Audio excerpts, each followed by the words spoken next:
ওমা, আমার খুব খিদে পেয়েছে, তাড়াতাড়ি ভাত বাড়ো। হ্যাঁ, তুই হাত মুখ ধুয়ে টেবিলে গিয়ে বস, আমি ভাত বাড়ছি।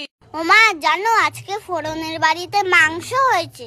এই তো, আমিও দেখ তোর জন্য কত কিছু রান্না করেছি। এই মা, শুনেই তো আমার বেশি খিদে পাচ্ছে, তাড়াতাড়ি খেয়ে নি তাহলে। এই মা, এগুলো আবার কি? ওমা, এইটা কি গো? এটা সজনে পাতা ভাজা। ওমা, এটা কি ভাজা? এটা সজনে ফুলের বড়া। ওমা, এই ছোট বাটিতে আবার কি? এটা হলো সজনের ডাঁটা। ওমা, এই ঝোলটা কিসের? এটা হলো ডাঁটা দিয়ে মাছের ঝোল, খেয়ে দেখ দেখি। এ আবার কি খাবার? সজনের পাতা, সজনের ডাঁটা, সজনের বড়া, পুরো গাছটাকে তো বসিয়ে দিতে পারতে, ওটা আবার বাকি রেখেছো কেন? এই দেখেই তো আমার খিদে সেরে গেছে। তুমি খাও এগুলো, আমি সব খাবো না।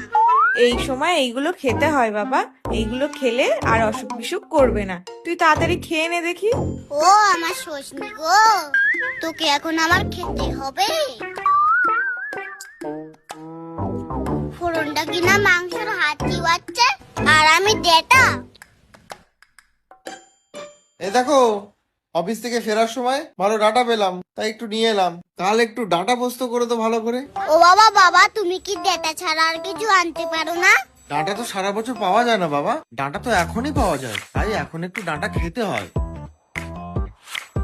ও বাবানের মা, বাবানের মা, এই দেখো কি এনেছি তোমাদের জন্য। কই, কি এনেছো দেখি? এই তো বাবান সোনা, তোমার জন্য আমাদের বাড়ির গাছের কচি সজনের ডাঁটা এনেছি।